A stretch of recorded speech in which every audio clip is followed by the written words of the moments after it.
और उधर काशी जी की तरफ बढ़ जाती है, लेकिन पीछे से अवधपुरी के महलों में अचानक राजा की नींद खुल जाती है। जब राजा देखता है तो रानी उसे कहीं दिखाई नहीं पड़ती है। वो फिर इधर बाहर निकल के देखता है, कहीं भी नहीं मिलती है। राजा को काफी आश्चर्य होता है कि आज तक मेरी इजाजत के बिना घर से बाहर पैर नहीं रखा और न मेरे और उसके बीच में आज तक कोई लड़ाई हुई, कुछ कहा भी नहीं था मैंने। ऐसा पहली बार हुआ है, पता नहीं किसके बहकावे में रानी आ गई है। हे भगवान, अब कैसे क्या होगा। वो भी अपने देवी देवता सुमरने लगते हैं, बोलते हैं भैरव जी मारा था स्वामणी कर दो पर मारे रानी तो कह काई रंबाते का पता बोल देगो ना। आज तक बिना इजाजत के तो घर से बाहर गई कौन, और बिना इजाजत के जाती भी कौन, या मन में पक्का विश्वास हो। और वो रानी को ढूंढता हुआ आगे बढ़ता है। आगे बढ़ता है तो बाहर उस रानी के पैरों के पदचिन्ह उसे दिखाई पड़ जाते हैं। तो राजा के मन में और भी वो हो जाता है कि कुछ न कुछ तो दाल में काला है। रानी गई तो महलों के बाहर है, अब पता नहीं कहां गई, कैसे गई, इच्छा से गई या किसके बहकाव। जैसे ही वो जहां कांकड़ है वहां पे पहुंचता है तो जो वो रानी अपने पैरों की ओर चढ़ी उतार के रखने गई थी वो राजा के हाथ लग जाती है। अब होने को कौन टाल सकता है। राजा चाहता तो उन मोरचड़ियों को उठा करके अपने महलों में मिला सकता था, लेकिन राजा का दिमाग घूमता है और उन मोरचड़ियों को उठा करके वो वही एक पास में जो कुआं था उस कुएं में डाल देता है। कुएं में डाल करके वापिस अपने महलों में आ जाता है। और उधर रानी जो तारावती है वो काशी जी में अपने भाई का यज्ञ सफल करवा के वापिस आने की योजना बनाती है।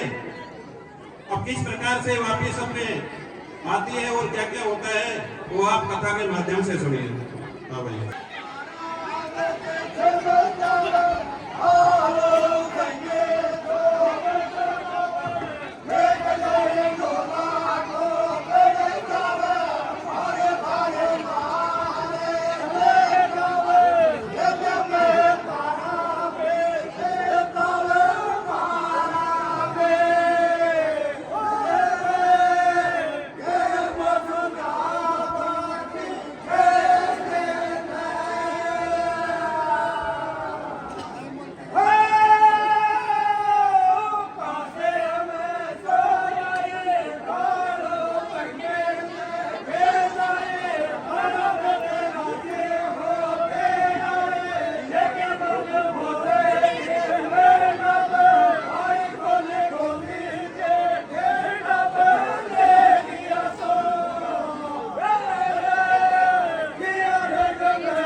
वापिस अपने महलों की सुध लेती है, वो वहां आती है जहां उसने अपनी मोरचड़ी खोली थी।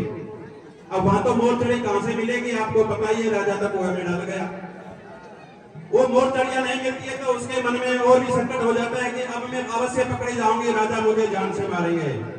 वो ईश्वर से हेत लगाती है और वो अपने प्राण त्यागने की ठान लेती है और उसी कुएं में कूदने के लिए तैयार होती है जिस कुएं में राजा वो मोरचड़ी पटकता है। वो मोरचड़िया ईश्वर उसकी भक्ति से ऊपर पानी उनका के दिखा देता है, वो पहन के महलों में आती है। राजा और रानी के बीच में काफी विवाद होता है, दोबारा सारा परिवार को ले जा करके और राजा जो है उस रानी का साथ अजमाता है, फिर से कुआं उनका देता है। लेकिन राजा अपनी पत्नी पर शंका कर लेते हैं, इसलिए पत्नी राजा को किस प्रकार से श्राप देती है और क्या होता है वो आप गीत के माध्यम से सुनिए।